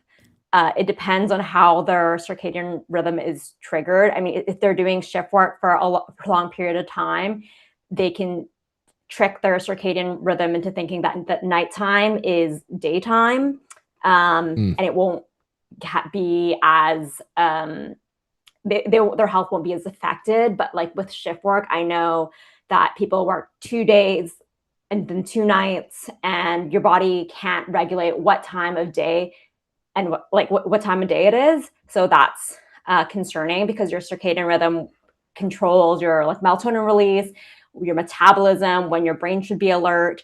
So if you're trying to get sleep during the day and your body's confused, you'll only sleep for a few hours and then you'll wake up. So a lot of people with shift work have these fragmented sleep, which are extremely detrimental to your health, because you're not getting into all the phases of sleep, like your REM sleep. Your deep sleep, like you discussed, clears up the beta amyloid proteins in your brain. You're never getting into that because your sleep is so fragmented because your body is saying, no, it's daytime. Like, why are you trying to sleep? If you can get like 2-3 hours during the day, that's like a full cycle of sleep. So it's better than nothing. That seems, oh man, it seems so alien to me to think about that. It really to sleep during the, but I know, so much of what goes on in society is dependent on the people who are willing to pull the graveyard shifts. It's very rough because you can't just tell people to give it up. The world doesn't stop turning when we sleep. There's so much going on. You know what? Maybe Daniel, you can take this one about, because Christabel just brought up melatonin, and I was wondering. Oh, there you guys are. I can get you both like that. Daniel, I was intrigued when I first started using your evening being product when we met you guys last year, because I was not sleeping all the way through the night. Very rarely I'd get up once or twice. You'd have some water, some other things were going on with just, feeling stressed out and all that. But I was so intrigued to see that there was no melatonin in your product. And I know quite a few people who have been on melatonin in the past, and they told me that the adjustment periods with taking these sleep aids you're talking about, you have to fiddle with the doses because there's grogginess. It sounds like people are kind of like testing out THC edibles. I know a little bit about THC edibles and how you wake up the next day and you have that wangover. But what is the replacement here for melatonin when that is like the big thing that people lean on if they need some help going to sleep and staying to sleep? Yeah, it's a good question. Christabel may have to jump in because my throat's a little sore. Oh, I'm sorry about that. Slowly disappearing, but it's a great question. Melatonin is really misunderstood, both in terms of its function and the way it's made and sold. I think, first of all, melatonin doesn't necessarily increase total sleep time always. It's a hormone that signals that it's nighttime. So, for instance, if you gave melatonin to a nocturnal animal, they wake up. So it's not necessarily like a hormone of sleep. It's just telling you that it's nighttime. Go ahead. Okay. Oh, yeah. And so our body actually naturally produces hormones. So we only produce about 0.1 to 0.3 milligrams of melatonin. And oral supplementation that you can purchase gives you up to 478% more. And that's because a lot of brands mislabel, or they don't actually manufacture properly, and they'll give you up to 478% more than the label dose. Typically you can buy melatonin in 1 milligram to 10 milligram doses, but again, that is very variable depending on the brand. And studies show that it doesn't help you with sleep continuity. It just helps you fall asleep faster by about 3 minutes. And that's all it does. A lot of these melatonin brands that you find, a study detected that serotonin was included as ingredient. That's not something you want to take just without knowing it. A lot of the gummies don't contain any melatonin at all, or a lot, and people give their kids melatonin. Yeah, I don't know. It's crazy. It has shown to disrupt hormones, puberty.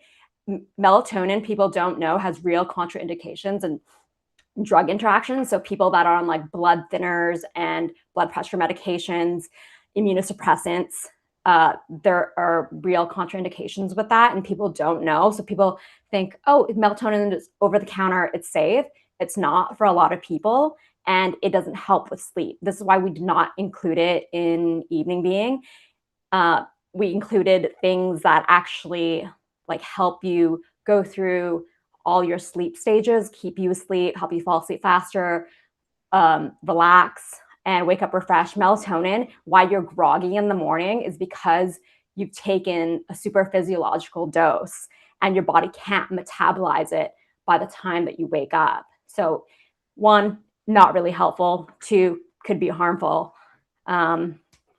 Melatonin, very misunderstood. And it's highly individualized as well, as you'd imagine. So it's not something you could... It has time and place. If you're traveling and you're jet lagged, it can help reset your circadian rhythm, telling your body, okay, now it's time to signal it. It's a nighttime hormone, as Dan mentioned. So you can take it when you're jet lagged, to set your circadian rhythm and tell your body it's nighttime. You start producing that melatonin, but as an everyday that makes supplement, I wouldn't recommend it. That makes a lot of sense. You know, especially now that you bring it up that it's a hormone, and yeah, it just seems like everybody I talked to about it said that it took them months to even know what worked right for them, and then eventually at that point they just couldn't stand waking up groggy anymore. But let me ask you about this, because the other studies that we were looking at with sleep, there was this one Japanese study that we were talking about a couple of months ago, Jay and I, and it was talking about the sleeping standards for room temperature, and that not only is keeping a room cool better for sleep, restorative sleep, but internal temperature regulation was huge too. And when I started looking, that's another reason why I was like, okay, you know what?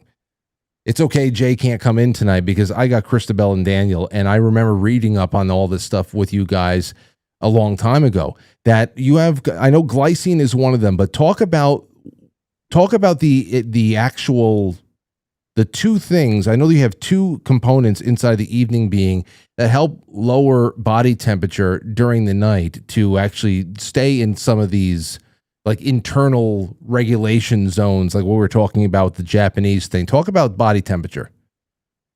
Yeah, so body temperature, people don't know that sleep is actually thermally gated, meaning that your body actually has to drop 1 to 2 degrees Celsius to transition into deep sleep and continue on to that deep sleep. So a lot of people wake up around 2 to 4 a.m. because their core temperature is increasing.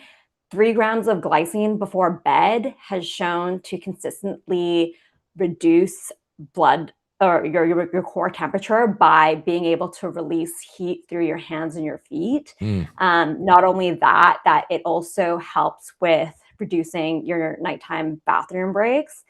So a lot of people wake up because they're getting too hot or they're micro-aroused, whereas glycine has shown to reduce the microarousals in your brain, as well as regulate your temperature to keep it at that below 1 to 2 degrees than normal, to keep you in that deep sleep cycle so you don't wake up, and also reduce your nighttime bathroom breaks.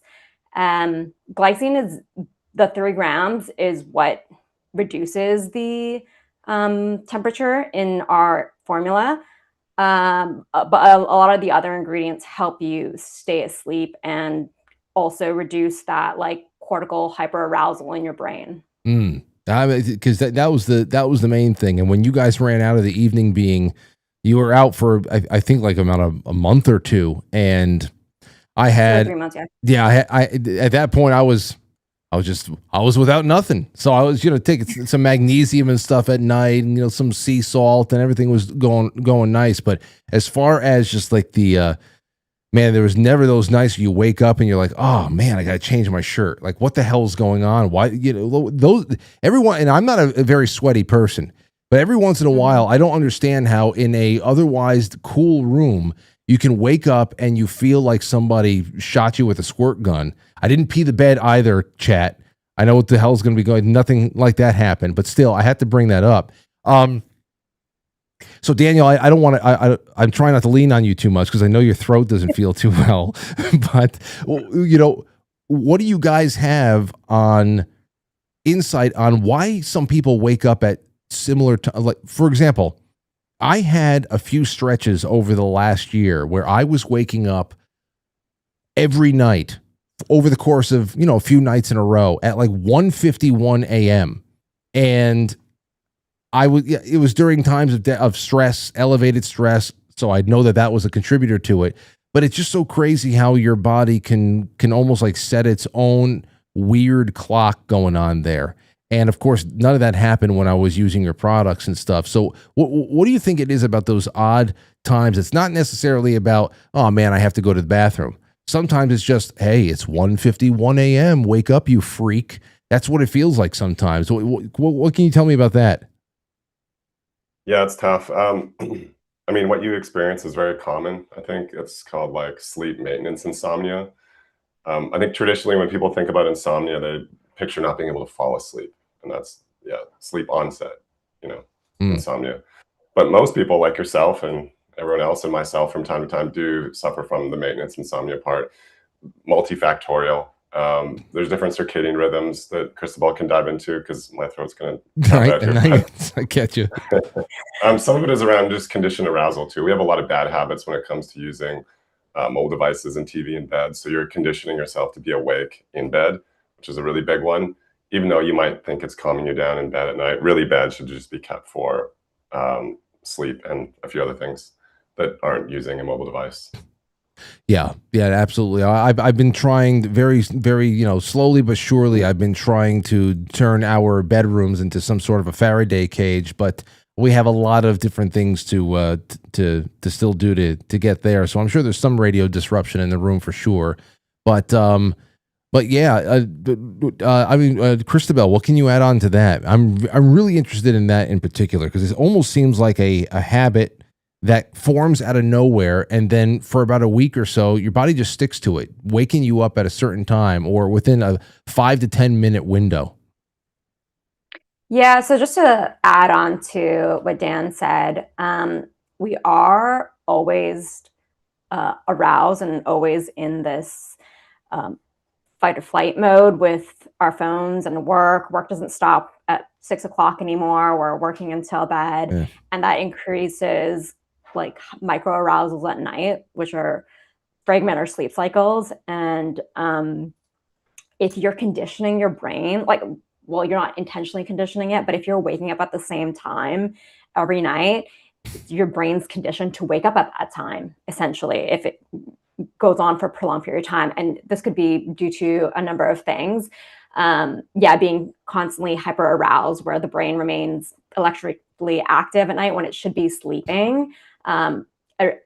Another reason why we included magnesium L-threonate specifically is because that has been shown to increase magnesium brain levels in the brain. Someone has been able to show that, and it does a good job in regulating the neural signaling that tells your brain to be alert.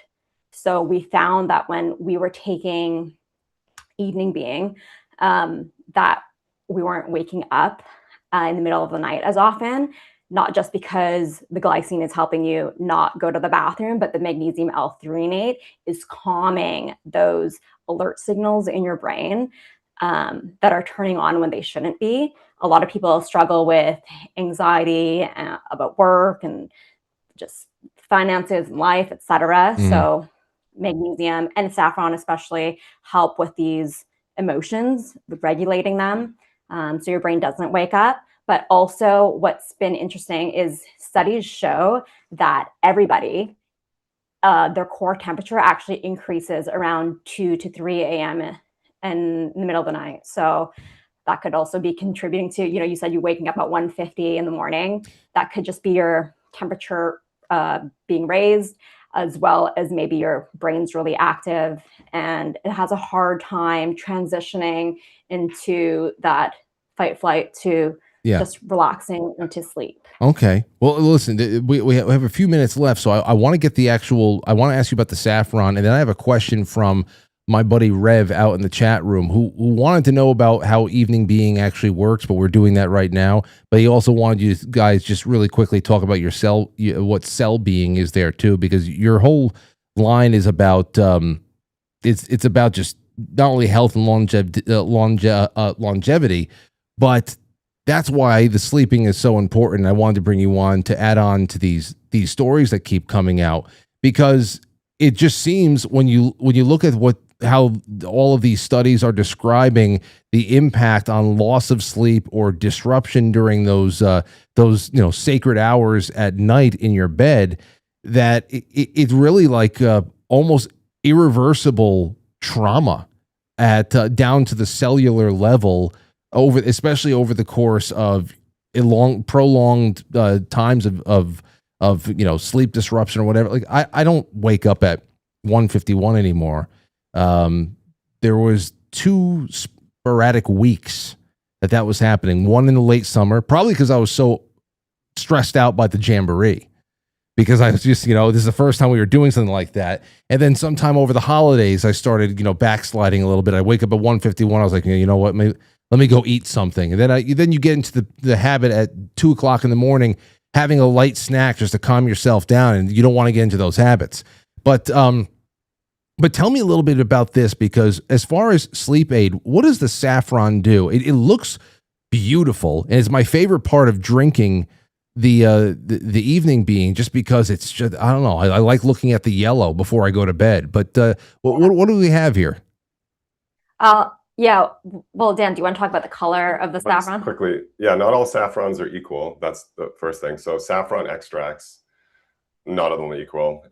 They are highly differentiated in cost as well. So it's important to have a saffron extract that's standardized to the active ingredients in the saffron that are actually doing the heavy lifting. All of the color in this beverage is coming from 28 milligrams of saffron per serving. So it would be otherwise mostly clear, but the beautiful, rich, sort of orangey tangerine color you see is just from a very small amount of saffron, because it's that powerful in color. It's beautiful, and it tastes so tangy. I love it. So yeah. Real quick, yeah, go ahead, Christabel. So the saffron extract that we use is Affron. It's clinically studied from Spain, and we use a clinical dose of 28 milligrams. So that dose of Affron has been shown to improve sleep quality overall, improve the nighttime awakenings, anxiety, stress, and mood. Saffron's active compounds influence neurotransmitters involved in mood regulation, including serotonin and dopamine. So emotional activation is another trigger for nighttime awakenings, as we previously touched on. People with anxiety or stress, they'll wake up. But saffron has been shown to improve that through serotonin and dopamine. And saffron, it's not like known as, or commonly known as, a sleep supplement. No, not a lot of people put it in their sleep blends, but it has shown to actually help with natural melatonin production. We don't have melatonin in our formula, like I discussed, but it does help your body naturally produce it. So natural levels, right? And melatonin levels decline as we age. So the saffron just helps. Yeah, it's not widely known, as Christabel mentioned, but it is one of the most studied ingredients in humans for sleep and mood, which is obviously highly correlated with sleep. It's interesting, because I had never, before this, the only thing I ever, it was just a really nice color on the paint palettes for me before this product came my way, and I learned about your guys' work in sleep support and everything else. I've got the link to your website in the description of the episode. Obviously, there's the Frankly code for being partners with us over, since last year, and friends. So there's Frankly for 15% off people's first orders if they want to check this out.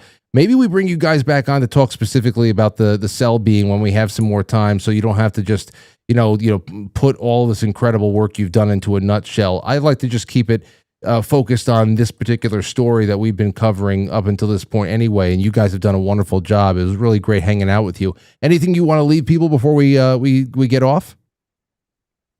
I think if anyone's trying to improve their health, the first thing that they can do is focus on your sleep. I mean, as you mentioned prior to us even jumping on, that disruption of sleep can lead to an increased risk of a whole bunch of diseases.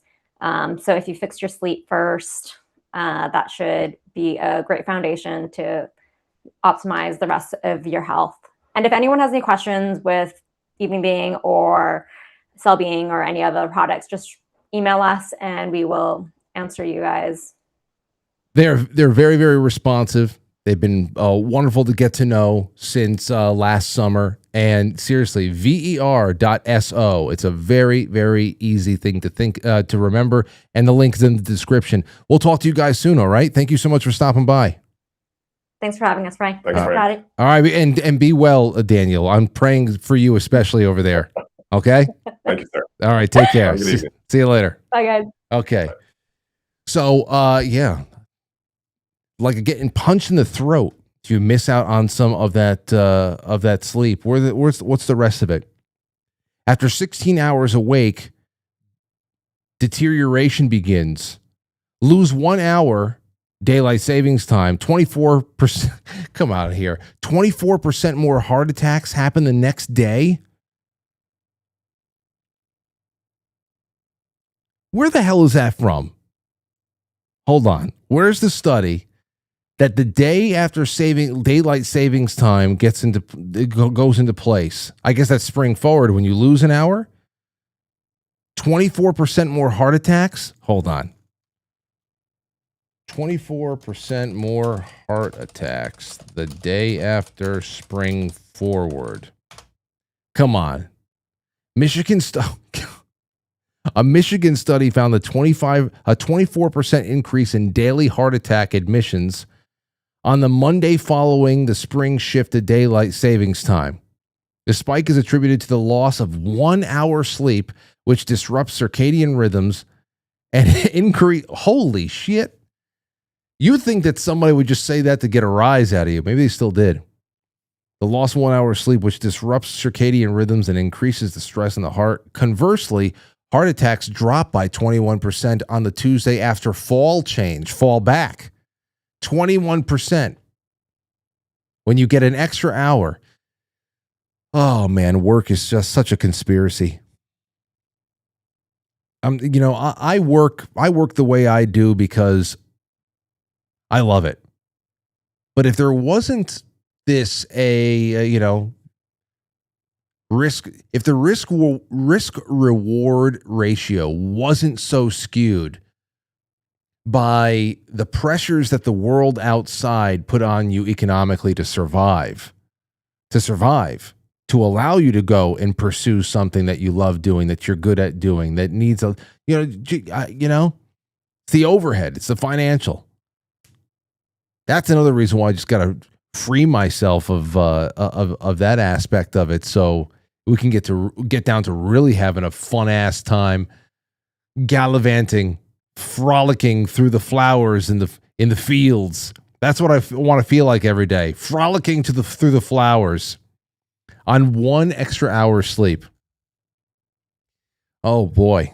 Okay, it's 8:45. So I'm going to read through your super chats. That was great to have them on. It's good to see them again. And we'll also take your calls. We will take your calls as we barrel toward our wonderful time that we're going to have together on the flip side. Let's see. Annie Oakley says, I agree with some of Jason. I want to get back to when we could all have discernment. I don't turn someone off when I disagree with one thing they've said. Nowadays, folks are either all in or all out. No gray areas allowed. Annie, it is not just anecdotal. That is just the way it is. And this is the way that we used to categorize the culty left. And that just goes to like anybody, like, it's crazy that somebody could have, like, I don't think that there are a few people that were diagnosing Jason with TDS last night. Like, you can't lean on that crutch. That's ridiculous. You can't lean on that crutch. I mean, Jason didn't help himself, talking about wants to get into a fist fight with an 82-year-old man. But still. You're right, Annie. Thank you. Steve Ellis says, trust Trump or else. What alternative? Trust whom? Yeah, I mean, trust is one of those things. What do you put your trust in? You put your trust in God. You definitely have to put your trust a little bit more in the people who are readily available, people who are around you. Those are the ones who at least have the ability to compete for your trust a little bit more. I understand anybody going out there and reserving that for very few people. It's sad. I have to imagine that that's gone down because I feel like everybody, there's a lot of loyalties that are being challenged right now. And it's probably because a lot of people have found communities with people on digital, I don't know, digital little plantations. Have you ever been in a room with somebody who is completely engrossed in their phone, and not just doom scrolling, but they are just on with other people? And you're saying to yourself, well, damn. I mean, it's everybody has had internet friends in their lives since the 90s. It's not bad to make friends on the internet, especially as time goes on and you're able to confirm that people are who they are. And I've got tons of great friends that I met on the internet. I've cultivated friendships with them primarily through the internet. Some of them I've never met in person yet, but just great friends. That's not what I'm talking about there. There is, people are starting to have a group identification and identify with new friends based on nothing but common grievances and common enemies. That happens all over the place. It's not just reserved to commies. Let's see here. Nathan Davies says, "You are a gem." Oh, thank you, Nathan. Thank you so much. And thank you to Lon Demon, who has subscribed through Prime on Twitch. Gribble Sillin says 5 days a week for years, and last night turned you off. BS. I know, Gribble. I didn't understand that at all. But then again, I never, whenever I have a guest on that takes their thoughts to a place where, one place or another, if I ever feel like I'm going to wince, I only wince and cringe thinking about how the audience is going to take something that they're saying. Where I go, ooh, oh boy, here it comes. Other than that, I'm fine. I'm fine with it. Whatever the hell. I know there's plenty of people out there who are not comfortable when I have an astrologer on, or when I have a psychic on, a paranormal investigator, or who the hell knows. A lot of you missed the time. I had his name, Brian. What the hell was his last name? He was a Trump supporter in 2015. He was out there in MAGA 1.0. He was the former head of the Satanic Church, and not like a theist, not a theist type, more of a member of the Satanic Church who just likes to aggravate Christians and then kind of like instigate and poke and prod and just whatever and test the limits of free speech and all that stuff. I interviewed, what the hell's his name? He was the lead singer of some death metal band, of course. And I had him on a couple of times, like years and years ago, before the second studio, just to see what he, because I thought it was interesting to watch this chapter, this Satanic Church, head or a leader or something like that out there campaigning alongside of little old Christian grandmas and finding common ground and being decent with each other, and all for the whole borders, language, and culture kind of Michael Savage approach to MAGA. At first, when you're seeing that going on, I think a lot of people would have been really upset about that, but whatever. That makes memories. Flim Flam Man says, keep the conversation going. I'm not here for an echo chamber. Well, Dan, you're the man. Thank you so much. Joe Martinez, thank you. Running on Empty. Running on Empty says, Jason is a Debbie Downer. He always brings me down. Well, I mean, hey, listen, whatever brings you down, but I never got that. I mean, there's people like Jason who they're committed to where their research is taking them. And I count myself among among the running on empties out there. I'm not that much of a researcher. I do my own research. I see things that are interesting. I want to follow it up. I have people contribute things to me. Check this out. Read this book. So, I accumulate information over time, and we apply them during the show. But I'm not a researcher. I'm not someone who's going to be doing a big dig with you or anything like that. Though we do go down rabbit holes, and I've had some success with that in the past, but it's not my thing. With somebody like Jason, he's coming from it from that standpoint. He's going where the data is bringing him, and he's also looking for patterns like we are, and he's also making projections as far as, what the likelihood of overcoming this or knocking it off the one operation or another, knocking it off track and whatnot. And is the official story of one thing or another the actual truth of the matter? And I don't, thankfully, I am in many of your guys' camps where I can speculate a little bit more, and I can dream, and I can hope with you all. And we can also just, paint what the perfect world would be. If you want me to come out here every night and tell you how I think something is going to turn out, instead of assessing all the moves that are possible on the chessboard and praying that we have an opening for some penetration. I could have been a Debbie Downer for a long time. Long time. For a lot of things. And I didn't. And that's not because I'm looking for negative things to say. It's just because I'm pretty sure that he's trying to take realistic, pragmatic approaches to this. And that's good. And that's good. We need pragmatists out there. Sometimes Rich Barris pisses a lot of people off.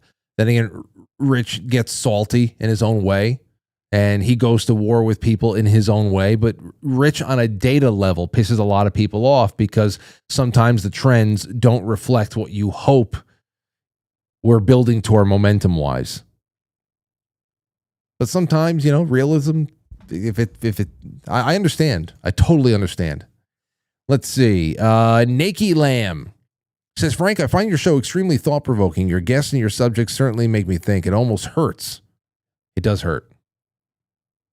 I really appreciate this. And remember, everybody, if you're watching this after the fact, you can leave a super chat in the comments on YouTube. You can, and if you're anywhere else, you can leave a super chat on quitefranklysuperchat.com. If this is after the fact, quitefranklysuperchat.com. You leave anything in there, and you are in the running tomorrow. I'm giving away this stack of silver quarters, a free bag of the greatest nootropic creamer that you're ever going to have, ever. It's fantastic. I put extra in my coffee now. You know why I put extra in my coffee? So that the first half of the mug of Keto Brains is extra creamy. But once we get down to a half a mug, I could put another half a mug of fresh brewed, hot-ass, freshly brewed cup of joe in there. And there's still enough Keto Brains in there that when it fills back up to the top, it's still sufficiently creamy and stimulating. So now I'm coming up with my own hacks here, even though I'm using double the amount of Keto Brains that I'm running out. Whatever. Just buy more. Okay, American Girl says, hey, Frankie, I've been listening to your show for over 10 years now. You keep getting better. Even as a monthly sub, I find it a privilege and an honor to give more. Here's to the show growing more and more. Oh, I can't tell you how much that means, American Girl. And this is going to be a good spring. It's going to be a good spring. Keep me in your prayers. I'm keeping you guys in mind. Shotzi says, another chance to win some silver. Yes, I hope you win it. And Crestmont Bear kicked this all off. Crestmont Bear, Carl, my buddy Carl, he was here for the Jamboree. He walked in these studios, a Titanic, a Titan of a man, like 6'8", the Viking. He walks around. He says, Frank, I'm doing my soapbox comment. I loved seeing Jason's passion last night. Fuck war. I spent 20 months in Iraq in the early 2000s. If any people support this Iran shit, Put on a uniform and go see firsthand what the hell you're supporting. That's how tonight's Super Chats kicked off 10 hours ago. Of course, I work from the back and I make my way to the front, which is not the way you should be wiping, as you all know. Wart Guy says, put me in, coach. I'm due for another win. You certainly are, Paul. I don't know how you do it sometimes. Stove, thank you so much. You're fantastic. Over on Rumble, and we're going to get to your all your pilled comments on the other side of the end credits. Awaken Boomer says, hi, Frank. I, for one, appreciate that you bring on these guests with sometimes controversial opinions. I would learn nothing if it were any other way. Well, I appreciate you, Grady. Pitrat 03 says, Trump literally said he didn't need our support anymore, and people like her still lick the boot. Jason was spot on last night. Trump is now a puppet, and people need to wake up to that. Dark Heart Hemi says, end daylight savings time. I know, it's literally killing people. Literally killing people. I don't say end day. I say end fall back. Keep it the way it is right now. I mean, I'm fine with it. I'm fine with changing the clocks, although, one day, 70 years from now, when I'm 110 and I die, the day after we spring forward, that's going to suck. Because I have a heart attack when I'm 111 years old. That'd be awful. So we got to, I think if we're going to pick one, I'd say let's just keep the extra sunlight. I don't know why we get away. It's not like in the wintertime in New York, it doesn't get dark early. I don't understand that. Why does it have to be pitch dark at 4:30 p.m.? That's unnecessary to me. Completely unnecessary. Okay. It's 9 o'clock. And that's all I have for you right here. I hope you guys got some good sleep. Go and buy some evening being. That's what I would say. Support our wonderful friends and sponsors who came on to share some of their expertise on a topic that continues to get more and more layers of data slapped on top of it all. Sleep, as if you didn't know that it was important. As if you didn't know it was already important. It's even more importanter. Okay, that's that. Maybe a little bit of joy scrolling. I have a few other things to do with you on the other side. So join me right now, quitefrankly.tv. You can press play wherever the hell it is. Come to the flip side. Boom. There it is. Come on over, friends. Come on over. We have more to do. It's 9:01. We're going to 9:30 until the lights go out. Thank you all so much for the time, and I'll see you tomorrow at 7 o'clock. I think, I don't know, I'm working on somebody for tomorrow. I'm hoping that Matt comes by, but if he doesn't, who knows? Maybe we'll play little Mad Libs in the second half of tomorrow's show. Remember how fun that was? It's been about a month or so since we played Mad Libs. I don't want to play it out, so this might be a good time to just kind of drop it in. And in the meantime, wow. What kind of a show do we have when people are calling in left and right? This is fantastic. Bravo to all of you guys and gals for calling in. For the I don't know, the 10 or so that got through, there are probably about 40 more people that are trying to get in. And I know that sucks, but who cares? Keep calling. That's awesome. I'm really happy with tonight's show, and thank you for everything. I'll see you tomorrow. Okay? I'll catch you on the flip side. Yeah. Okay, well, the show is over, but not completely over. Come over to the flip side. I put the link in the chat rooms, but if you don't know where the link is, I mean, you can look for it again, but you can also just say quitefrankly.tv and then press play, and there we will be. Completely uncensored, more uncensored than anywhere else, and hanging out. Thank you to your wonderful support and your great thoughts and your company. Also, thank you to my wonderful friends at VERSO, VER.SO. The link is in the description. Use promo code Frankly for 15% off, and I would start with the evening being. Work it into your nightly rituals. It's fantastic. Nighty-night.